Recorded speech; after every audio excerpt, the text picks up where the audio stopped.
regulasi pertanggungjawaban hukum, tenaga medis, dan seterusnya, maka untuk yang pertama menjadi bagaimana mengapa regulasi pertanggungjawaban tenaga medis terhadap tindak malpraktek dalam pelayanan kesehatan saat ini belum berbasis nilai keadilan, gitu ya Pak? Siap Prof. Ini kan peraturan perundang-undangan yang berlaku gitu. Jadi nanti diperbaiki. Kemudian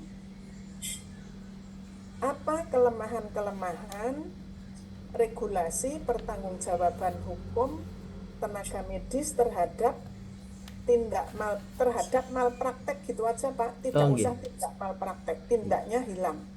Malpraktek. Terhadap malpraktek dalam pelayanan kesehatan saat ini. Dan kemudian yang ketiga, bagaimana rekonstruksi regulasi pertanggungjawaban hukum tenaga medis terhadap malpraktek dalam pelayanan kesehatan berbasis nilai keadilan. Gitu ya Pak? Iya Prof. Iya. Kemudian tujuan juga disesuaikan dengan rumusan yang sudah diperbaiki, rumusan masalah yang diperbaiki.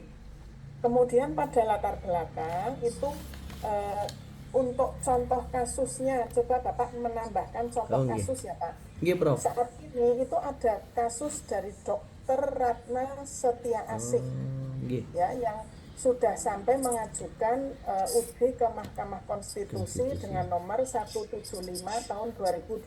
Ini masih proses, belum akhir ya. Karena kemarin kebetulan saya dimintai dimintai pendapat ya mengenai kasus malpraktek ini, makanya saya jadi tahu. Dan belum selesai. Ini memang dituduh melakukan malpraktek ya. Dan sudah mendapat putusan dari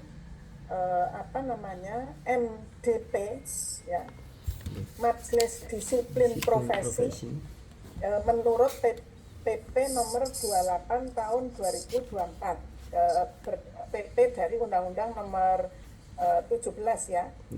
Nah, oleh karena itu nanti Bapak coba diperhatikan bahwa sekarang itu posisi MK DKI pasca Undang-Undang Kesehatan nomor 17 tahun 2023 itu sudah tidak lagi disebut secara eksplisit sebagai lembaga utama ya dalam menangani perkara profesi kedokteran maupun tenaga kesehatan yang lain. Jadi fungsinya itu secara normatif itu sudah dialihkan ke Majelis Disiplin Profesi ya, UTP nomor 28 tahun 2024. Jadi yang ini yang oleh teman-teman mahasiswa S3 yang kemarin konsultasi itu ternyata komposisi anggotanya itu sebagian juga tidak dari profesional. Makanya ketika memberi rekomendasi kepada dokter langsung direkomendasi untuk proses pidana. Padahal kalau MKDKI itu kan lebih melihat dulu. Prosesnya itu tidak langsung ke setuju dengan proses pidana gitu Pak.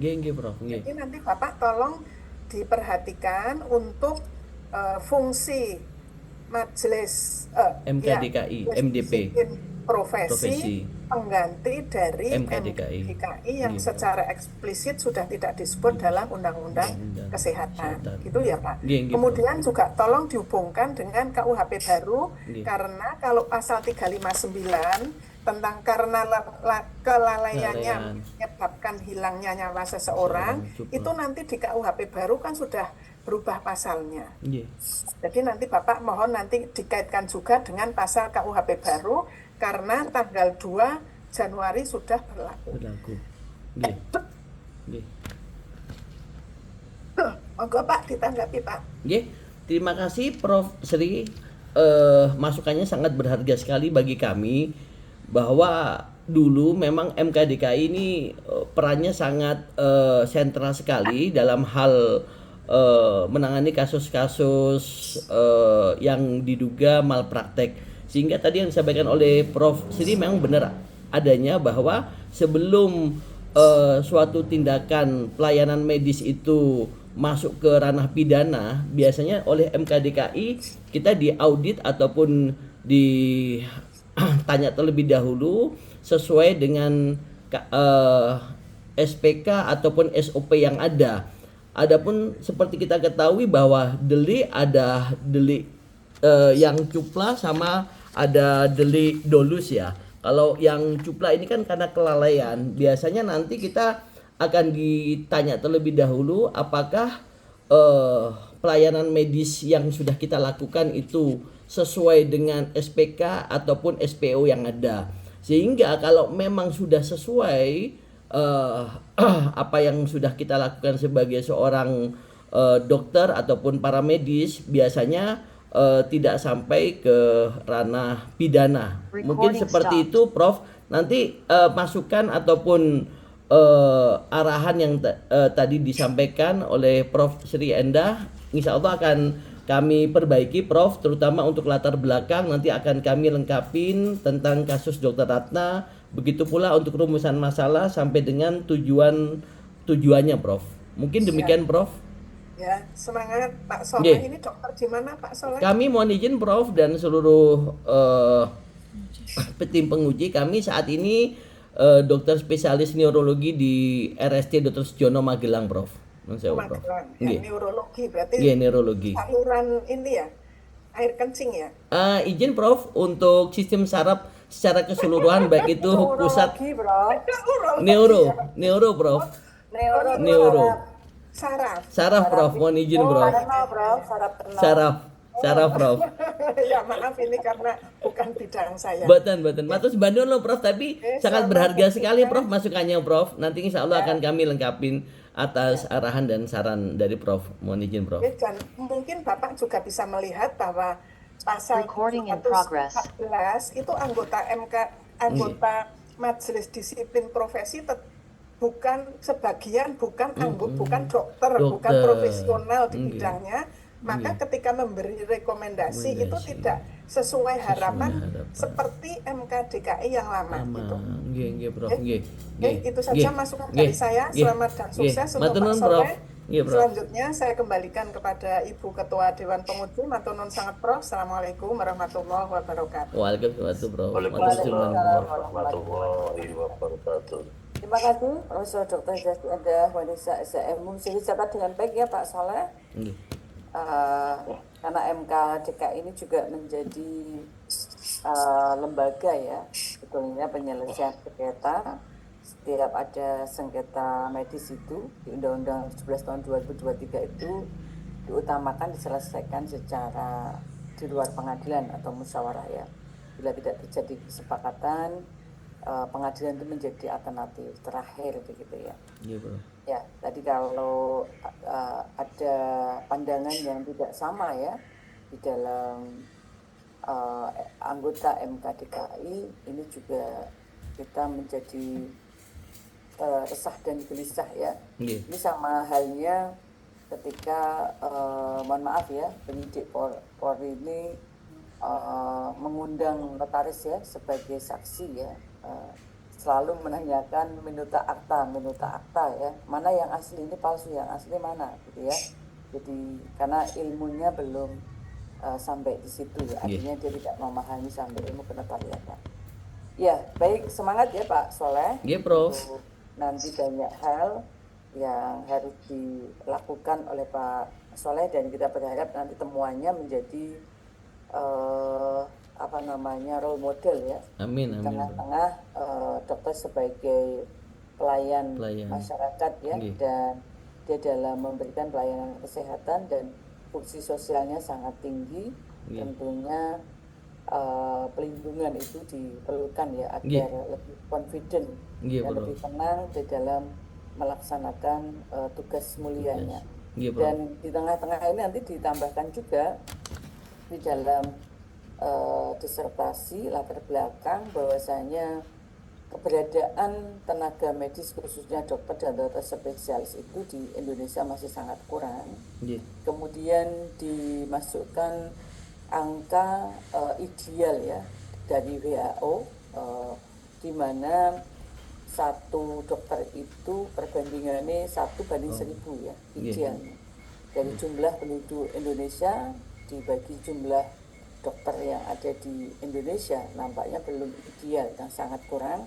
Makanya kebijakan daripada Pak Prabowo ini kan bagaimana menambah lagi ini apa namanya fakultas-fakultas kedokteran itu dimudahkan dalam pendiriannya ya, dan bahkan mengucurkan dana yang banyak kepada mereka agar kesempatan untuk menjadi dokter membantu negara ini sangat diperlukan.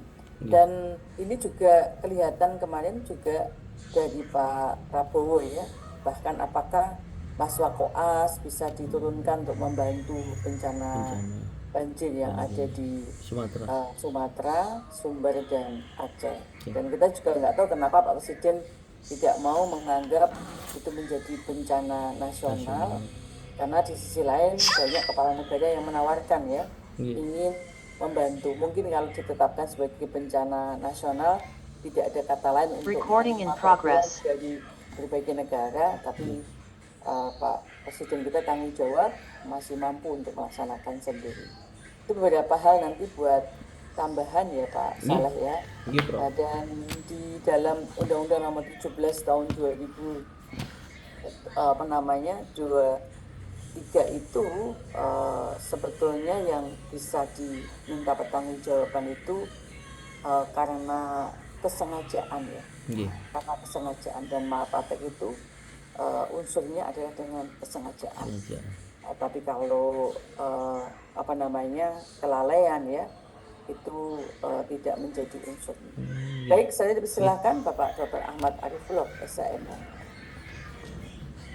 Ya, terima kasih Ketua Dewan Penguji Profesor Dr. Anies Masdula Atut. Bismillahirrahmanirrahim. Assalamualaikum warahmatullahi wabarakatuh. Waalaikumsalam warahmatullahi wabarakatuh. Yang terhormat dan amat terpelajar Profesor Dr. Haji Gunarto SHMH selaku Rektor, Profesor Dr.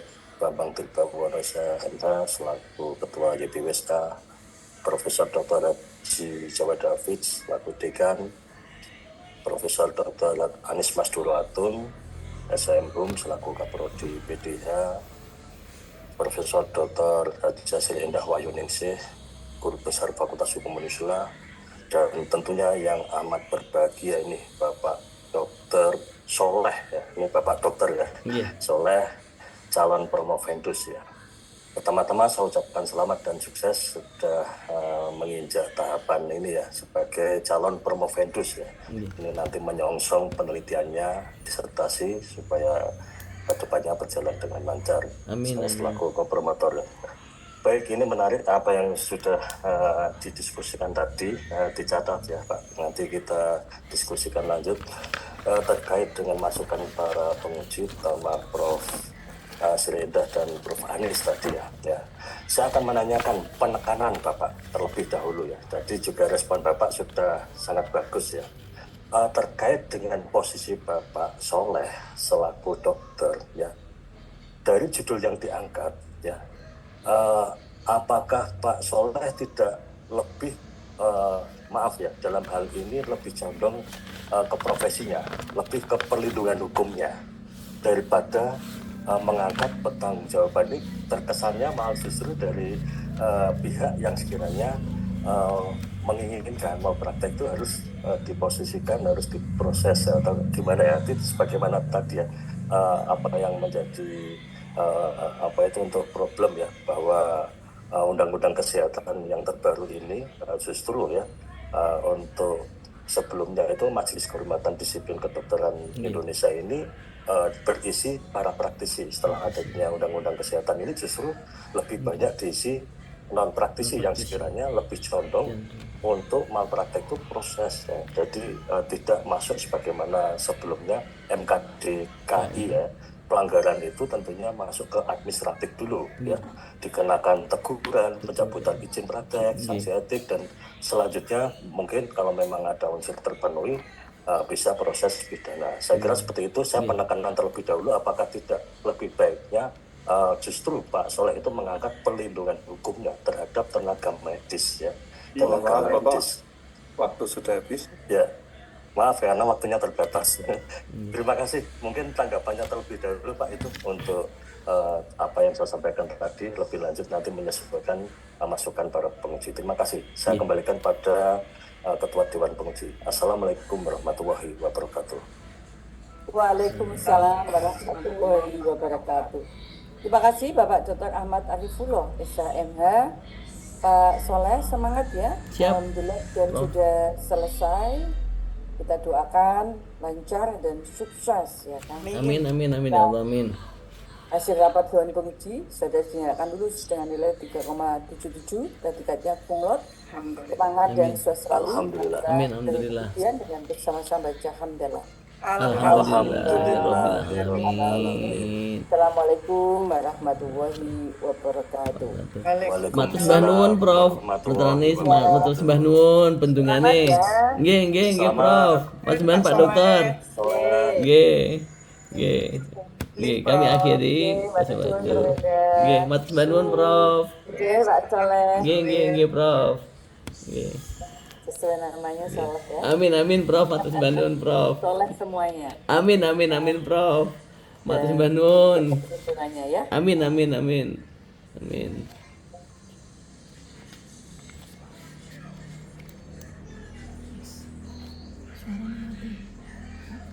Sudah tadi. Coba, bisa. Enggak. Pak Soleh bisa undur diri. Oh siap. Ujian sudah selesai. Siap. Mohon izin kepada Prof. Dr. Anis, kepada Pak Dr. Arif, sama Prof. Dr. Sri dan Prof. Dr. Bambang, Dr. Haji Junaidi dan Dr. M. Rizal dan seluruh guru besar atau penguji pada pagi hari ini. Sekali lagi kami ucapkan terima kasih atas masukan dan penekanan yang nanti akan kami lengkapin untuk lebih baiknya disertasi kami. Sekali lagi kami mohon maaf jikalau ada kekurangan ataupun kesalahan yang telah kami lakukan. Sekali lagi mohon doanya Prof semuanya. Mudah-mudahan disertasi kami diberikan kelancaran. Nggih. Matur sembah nuwun kami akhiri. Wallahu muwaffiq ila aqwamit. Wassalamualaikum warahmatullahi taala wabarakatuh. Waalaikumsalam warahmatullahi wabarakatuh. Kami mohon izin.